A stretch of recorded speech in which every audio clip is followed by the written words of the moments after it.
সীমান্তরেখা লেখিকা ঝিলিক মল্লিক পর্ব ৩৫। ব্যাপারটা তুমুল মারামারির পর্যায়ে পৌঁছাতো যদি না বোটের ম্যানেজমেন্টের দায়িত্বে থাকা লোকটা সাথে ছেলেদের নিয়ে এসে মেজবাকে না আটকাতো। মেজবা বোধহয় ছেলেগুলোকে মেরে হাওড়ে ফেলে দিত। ম্যানেজার এসে ওকে শান্ত করলেন। ছেলে তিনটের বেয়াদবির জন্য নিজেসহ ওদের দিয়ে মাফও চাওয়ালেন। এমন অনাকাঙ্ক্ষিত ঘটনা এর আগে কখনো ঘটেনি বলে ভীষণ আফসোস এবং দুঃখ প্রকাশও করলেন ম্যানেজার। মেজবা শান্ত হয়ে তার সাথে টুকটাক কথা শেষ করে আকশার হাত ধরে ওকে উল্টো পথে রুমের দিকে নিয়ে গেল। আকশা বিছানার উপর বসে আছে আর মেজবা ওর ঠিক সোজাসুজি বেতের টুলে গম্ভীর মুখে হাত রেখে তাকিয়ে আছে বেলকনির দিকে। দমকা হাওয়ায় শার্টের কোনা উঠছে, সাথে আকশার ওড়নার এক পাশও। আকশা ভয় ভয় চাহনিতে দেখছে মেজবাকে। লোকটার মতিগতি বুঝতে পারছে না। এই মুহূর্তে কি ভাবছে, তার মনে কি চলছে সেসবও না। আকশা কিয়ৎক্ষণ আগে জাগ্রত মনের ভেতরকার তরতাজা ভয় ডরকে কোনো মতে ধামাচাপা দেওয়ার চেষ্টা করে আমতা আমতা স্বরে বলে উঠল, মেজবা আমার। Shut up, just shut up. একটাও কথা না, একদম চুপ। কোনো কথা বের হলে মুখ বরাবর ঘুষি মারবো। জীবনে আর ওই মুখ দিয়ে একটা সাউন্ডও বের হবে না। মুখে ঘুষি মারার কথা শুনে ভয়ে ঢোক গিলে আকশা চুপ হয়ে গেল। লোকটা এই মুহূর্তে ভয়াবহ পর্যায়ে রেগে আছে। এখন কিছু বলা ঠিক হবে না। আকশা ভাবল মেজবার রাগ কমলে কিছুটা শান্ত হলে তবেই যা বলতে চাইছে বলে নেবে। এজন্য নিশ্চুপ হলো। ওর এই বোবা বনে যাও বোধহয় মেজবার সহ্য হলো না। একটানে টুল টেনে একেবারে আকশার কাছ ঘেঁষে বসলো। মেজবার দুটো পা আকশার আনারকলিতে অর্ধ আড়াল হওয়া পায়ের সাথে ঠেকলো। ও শিউরে উঠে পা সরিয়ে নেওয়ার চেষ্টা করতেই মেজবা ওর পা চেপে ধরে নিজের দিকে ঘুরিয়ে নেয়। আকশা ঠোঁট নাড়ানো মাত্র ওর মুখ চেপে ধরে আলতো করে। আকশা পরক্ষণে ছাড়া পেয়ে ভাঙা গলায় বলে, সরি মেজবা, আমার ভুল। কিসের সরি? সরি কিসের জন্য? তোমার কারণে হাতে চোট পেয়েছি সেজন্য, নাকি অগণিত ছেলেকে নিজের শরীর দেখিয়ে আসার জন্য? আকশা নতমুখে চুপ হয়ে থাকে। মেজবা ইফতেখার স্পষ্টবাদী লোক। এ কথা যে তুলবে সেটা আকশার জানা ছিল। ভালোভাবেই জানতো শনি ওর কপালে অবশ্যই আছে। সেটা বুঝি চলে এলো। আকশা আমতা আমতা করে বলল, আসলেই সরি, আমি বুঝতে পারিনি আপনার। বুঝতে পারোনি? হ্যাঁ। মেজবা কটাক্ষের হাসি হাসে ওর নরম গালে হাত আরও দাবিয়ে দিয়ে বলে, কচি খুকি তুমি। আরে ছোট একটা বাচ্চা মেয়েও তো সবার সামনে শরীর দেখিয়ে বেড়ায় না, সেখানে তুমি নেচেও এসেছো। বিলিভ মি, তখন থেকে রাগে আমার শরীর চিরবির করছে। ইচ্ছে হচ্ছে হয় তোমাকে জানে মেরে ফেলি, না হয় নিজেকে। অন্তত ওই দৃশ্য তো ভুলতে পারবো। মেজবা আকশার কোমর পেঁচিয়ে ধরে কাছে টেনে আনে, বুকের সাথে মিশিয়ে নেয় এক প্রকার। গলার স্বর হঠাৎ পরিবর্তন হয়। মেজবা হিসিয়ে বলে, ইভেন নিজেকে মারতে পারলেও তোমাকে আমি মারতে পারবো না। কি হাস্যকর, তাই না? আকশা কোনো কথা বলে না, বোবা এবং বধিরের ন্যায় তাকিয়ে থাকে মেজবার দিকে। ওর চোখ মুখ অবলোকন করতে থাকে, যেন বোঝার চেষ্টা করছে মেজবার কথা। মেজবার কপালের শিরা উপশিরা তখনও ফুলে আছে। আকশা সেটা খেয়াল করে পুনরায় ঢোক গেলে ওর গাল টেনে ধরে মেজবা বলে, তোমাকে আমি ডিভোর্স দেওয়ার কথা মাথাতেই আনতাম না। এই ডিসিশন কেন নিয়েছি জানো? Do you know that? তুমি আমার ওয়াইফ হয়ে অন্য ছেলেদের সামনে গিয়ে নাচানাচি করেছো। কি কারণে? আসলে আমি তখন রেগেছিলাম খুব। রাগের মাথায় কি করে ফেলেছি বুঝতে পারিনি সে সময়ে। রাগের মাথায় তুমি অতগুলো ছেলের মাঝখানে গিয়ে নাচ গান করবে? তাহলে তো রাগ করে তুমি সব করতে পারবে। ওসব ছেলেদের মধ্যে গিয়ে জামা কাপড় সব খুলে ন্যাকেড হয়ে ঘুরতে পারবে। কথাটা শুনে আকশার কান ঝাঁঝা করতে শুরু করলো। ও তড়িতে একটা হাত মেজবার মুখে চেপে ধরলো। আকুতি ভরা চোখে মেজবা চোখের দিকে তাকালো, মিয়ে যাওয়া স্বরে বলল, প্লিজ মেজবা। আকশার অস্বস্তি দেখেও মেজবা থামে না, দাঁতে দাঁত পিষে বলে, কি করার সময় লজ্জা লাগেনি? এখন শুনতে এত লজ্জা কিসের? আকশা মুখ নুইয়ে ফেলে। অনুশোচনায় ভেতরে ভেতরে গুমড়ে মরছে ও। নিজের উপরে বৃতৃষ্ণা আসছে প্রচণ্ড। নিজের গালে নিজেরই চড় মারতে মন চাচ্ছে। এমন মেয়ে তো কখনোই ছিল না। একটা বিশ্রী তকমা জড়িয়ে গেল গায়ে। হঠাৎ কি হয়েছিল কে জানে, কেন যে বোকার মতো করতে গেল অমন। চোখ থেকে টপাটপ কয়েক ফোঁটা জল গড়িয়েছে, পড়ল পরনের আনারকলির ওপরে। ওর চোখে কান্না দেখে মেজবার গাম্ভীর্যে ঢাকা রাকি মুখের রং পরিবর্তন হলো। ও উঠে গিয়ে বেলকনির দোলনায় বসলো। ঠিক বসলো না, উঠে সেখানে বালিশ আর একটা ব্ল্যাঙ্কেট জড়িয়ে আধশোয়া হয়ে রুমের ভেতরে অবস্থানরত আকশাকে উদ্দেশ্য করে বলল, অনেক রাত হয়েছে, আমি যেন আর 5 মিনিটও জেগে থাকতে না দেখি। আকশা তড়িৎ লাফিয়ে বিছানায় উঠল, ব্ল্যাঙ্কেট গায়ে টেনে নিয়ে ঘুমানোর তোড়জোড় করল। আজ হাওরে প্রবেশ করা দ্বিতীয় দিন, এক হিসেবে বলা চলে প্রথম দিন, কারণ গতকাল রাতটা স্থির কেটে যাওয়ায় গুনতির বাইরে পড়েছে। ওরা ওয়াচ টাওয়ার, শিমুল বাগান আর লাকমাছড়া ঘুরেছে সারাদিন। তখন বিকালের পারদ পড়েছে প্রায়। ওরা নীলাদ্রি লেক পরিদর্শন করবে। লেকের কাছে যখন পৌঁছেছে তখন সন্ধ্যা প্রায় 6টা। একটু পরেই সন্ধ্যা নামবে। নীলাদ্রি লেকের পাড়টা মারাত্মক সুন্দর, পাহাড়ের টিলার ন্যায় সম্পূর্ণ সবুজে আবৃত। সবাই বোট থেকে নামলো সেখানে লেক দেখতে, ঘুরতে এবং ছবি তুলতে ব্যস্ত হলো। জনসংখ্যা তো নেহাত কম নয়, শখানেকের বেশি মানুষ নেমেছে লেকটা দেখতে।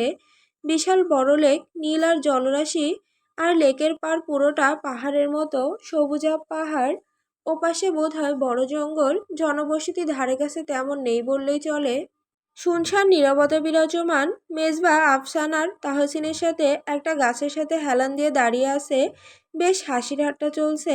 মেজবার ঠোঁটের কোণে এক চমৎকার হাসি, যেটা সাধারণত ওর পরিবেশের সাথে থাকাকালীন ব্যতীত অন্য সময় দেখা যায় না। জেমিরা হাঁটতে হাঁটতে বেশ কিছুটা দূরে চলে গিয়েছিল। হাউসবোট ছাড়ার সময় হয়ে গেছে তখন। 1.5 ঘন্টার মতো পার হয়ে গেছে।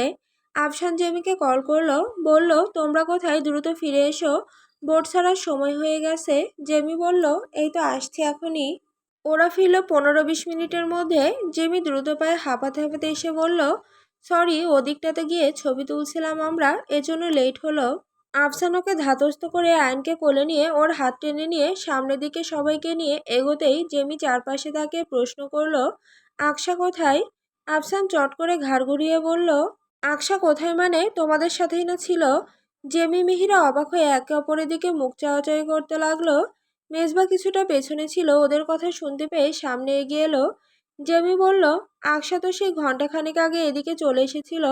আমাদের যে বলল ওর শরীরটা ভালো লাগছে না, তাই বোটে গিয়ে বসবে, তাই আরও আমরা আসতে দিলাম। কিন্তু তাহসিনকে খোঁজ নিতে পাঠানো হলো। পুরো হাউস বোট তন্ন তন্ন করে খুঁজে এসেছে ও, কোথাও আকশা নেই। এমনকি বোট থেকে জানানো হলো নীলাদ্রি লেক দেখার জন্য নামা কেউই এখন পর্যন্ত বোটে ওঠেনি। মেজবারও কানে কথাটা যাওয়া মাত্র ওর মুখ রক্তশূন্য হয়ে গেল। ফ্যাকাশে মুখ ধীরে ধীরে নীল বিবর্ণ হলো। ও চরম উৎকণ্ঠিত হয়ে জেমিকে প্রশ্ন করলো, ওকে লাস্ট কোথায় দেখেছিলে আপু? এই উল্টো পথে দেখেছিলাম, আসার পথে কতগুলো গাছ পড়ে, সেই গাছের হতে দৃষ্টির আড়ালে অদৃশ্য হওয়ার পরে আর দেখিনি। তাহলে ও কোথায় গেল? মেজবা হঠাৎ কি মনে করে দৌড় দিল পেছনের পথে। দৌড়ে সব জায়গায় খুঁজতে ব্যস্ত হলো। আকশা নাম ধরে চিৎকার করে ডাকলো, তবু আকশা সাড়া দিল না। মেজবা ঢোক গিলল। এই প্রথম ওর চেহারায় ভয়াবহ আতঙ্ক দেখা গেল। আফসান আর তাহসিনও চারপাশে খুঁজে এসেছে। জেমিরাও ইতিমধ্যে সবাই জেনে গেছে বোটের একজন মিসিং। বোটের কয়েকজন যাত্রীরাও এসে ওদেরকে খুঁজতে সহযোগিতা করেছে। তবে আকশাকে কোথাও পাওয়া যায়নি। রাত হয়ে আসছে, প্রায় 8:30 বাজে তখন। বোট ছাড়ার সময় অতিক্রম হলো বলে তবে ম্যানেজমেন্টের লোকটা এসে মেজবাকে জানালেন, যতক্ষণ না যাত্রীকে খুঁজে পাওয়া যাচ্ছে ততক্ষণ বোট ছাড়বেন না তিনি। মেজবা অসহায়ের ন্যায় পকেটে হাত রেখে গাছের সাথে হেলান দিয়ে দাঁড়িয়েছিল। আশেপাশের সম্পূর্ণ পাহাড় খোঁজা হয়ে গেছে। এখন বাদবাকি আছে বলতে শুধু ওই পারের বন জঙ্গল। একটা সরু রাস্তা পেরোলেই জঙ্গলটা। মেজবা ওপাশে দুশ্চিন্তায় নুয়ে যাওয়া আফসান জেমিদের নিকট এগোয়। আফসানের হাতে নিজের ক্রেডিট কার্ড, এটিএম কার্ড এবং ডেবিট কার্ড সহ কিছু গুরুত্বপূর্ণ জিনিস ধরিয়ে দিয়ে বলে, আপনারা বোটে উঠুন, আমি ফিরছি আকশাকে নিয়ে। জেমি ছলছল চোখে ভাইয়ের দিকে তাকায়। মেজবা ওকে চোখের ইশারায় আশ্বস্ত করে বলে, ওকে নিয়ে ফিরবো আমি, চিন্তা করো না। মেজবার সময় নষ্ট করলো না সেখানে। সবাই তখন বোটে উঠে গেছে। মেজবা আধার ভেদ করে ছুটে গেল সরু রাস্তার ওপারে জঙ্গলের দিকে, এই আশায় যদি ওখানে আকশাকে খুঁজে পাওয়া যায়। মেজবা হতভম্ব হয়ে তাকিয়ে আছে সামনের দিকে। বন জঙ্গলের মোটামুটি গহীন এলাকা। এখানে শুধু গাছপালা, ছোটখাটো পশু পাখি ব্যতীত আর কিছু থাকার কথা নয়। সেখানে এই অন্ধকার জঙ্গলের মধ্যে কতগুলো মানুষ। অবাক করা ব্যাপার হলো মানুষগুলো আর কেউ নয়, সেই ছেলে তিনটে। বয়স ওদের কত হবে, 23 কি 24? উঠতি বয়স। তিনটে ছেলের হাতেই ফোনের ফ্ল্যাশ। এরা বোট ছেড়ে এখানে কেন, কি কারণে? আশ্চর্য। সবচেয়ে বেশি পিলে চমকে দেওয়ার মতো দৃশ্যটা চোখে পড়ল আরও সেকেন্ড কয়েক পরে। মেজবা অন্যদিকে মুখ ঘোরাতে দেখলো আকশা ওখানে গাছের সাথে দড়ি দিয়ে বেঁধে রাখা হয়েছে ওকে। পরনের ওড়না মাটিতে পড়ে আছে, বেহুশের ন্যায় মাথা নুইয়ে ঢুলছে ও। মেজবার বুকে এক অদ্ভুত খামসির ন্যায় অনুভূতি তৈরি হলো। চিনচিনে ব্যথা অনুভব করলো, ভেতরে ভেতরে ভয় ভয় রকমের প্রচণ্ড অস্থিরতা তৈরি হলো। মেজবার হৃৎপিণ্ড কেঁপে উঠল তখন, যেই মুহূর্তে মিনিট খানেকের মধ্যে দেখলো যেই ছেলেটাকেও প্রথমে ঘুষি মেরেছিল সেই ছেলেটা হাতে একটা চেলাকাঠ জাতীয় কিছু নিয়ে আকশার গায়ের ওপরে খুব জোরে বাড়ি মেরেছে। মেজবার হাত মুঠো হয়ে এলো, পায়ের তলায় সবকিছু যেন হাওয়াই বাজি ঠেকলো। ও সামনের দিকে পা চালাতে গিয়েও থমকে গেল। মেঘের গর্জন বাড়ছে, আবারও বৃষ্টি নামতে পারে, আবহাওয়া বেগতিক। এমত অবস্থায় রাগ ও ঝোঁকের বশে কিছু করে বসলে পরিস্থিতিও বেগতিক হতে পারে। ছেলেটা আরও একটা বাড়ি মেরে বলছে, তোর নাগরের জন্য আমাদের প্রেস্টিজে আঘাত লেগেছে, তুইও একটু আঘাত নে, এটা তো কম। এখন শুধু চেলাকাটের বাড়ি দিচ্ছি, একটু পরে তোর ইজ্জতে হাত দেব, প্রস্তুত হয়ে নে। মেজবা হাত মুঠো করে রাগ নিয়ন্ত্রণ করে নিল। এই মুহূর্তে রাগলে চলবে না, ঠান্ডা মাথায় কাজ করতে হবে। ও চারপাশের পরিবেশ ধীর দৃষ্টিতে পর্যবেক্ষণ করলো, ছক কষলো, এরপর পায়ের সামনে ইটের খড় দেখতেই চট করে তুলে নিল। মেজবানি যে দীর্ঘদিনের শত্রু মোকাবেলার অভিজ্ঞতা দ্বারা ইটের টুকরো ছেলেগুলো যেখানে দাঁড়ানো ওদের ঠিক পেছন দিকের থেকে জোরে ছুড়ে দিল। ঝোপঝাড়ের মধ্যে শব্দ হতে শুনে ছেলেগুলো একে অপরের দিকে মুখ চাওয়াচাওয়ি করলো। সতর্ক হয়ে গেল কেউ এলো নাকি এদিকে। মোটা বুদ্ধির ছেলের দল খোঁজ নেওয়ার জন্য তিনজনে আকশাকে ওখানে বাঁধা অবস্থায় রেখে পেছনের ঝোপঝাড়ের মধ্যে ঢুকে গেল। মেজবা একদম সময় নিল না, দ্রুত গাছের আড়াল থেকে বের হয়ে জঙ্গলের সেই এক টুকরো ফাঁকা স্থানে গিয়ে দাঁড়ালো। আকশা ভয়ে, ব্যথায় এবং আতঙ্কে সব মিলিয়ে পুরোপুরি দুর্বল হয়ে নেতিয়ে পড়েছিল। হঠাৎ আকশা ডাকটা মেজবার কণ্ঠে শোনা মাত্র চমকে মুখ তুলে তাকালো ও। মেজবা সামনে দাঁড়িয়ে আছে, আকশার মুখ তুলতে দেখে ও চটজলদি এগিয়ে গেল। ছেলেগুলো যাওয়ার পথে একবার চেয়ে খুব সতর্কতার সহিত নিঃশব্দে আকশার বাঁধনের দড়ি খুলতে ব্যস্ত হলো। কিছু না থাকায় দড়িটা খুলতে কিঞ্চিত বেগ পেতে হলো। দড়ি খুলতে আকশার হাত টেনে ধরল ও ফিসফিসিয়ে বলল, আমার সাথে চলো আকশা, দ্রুত।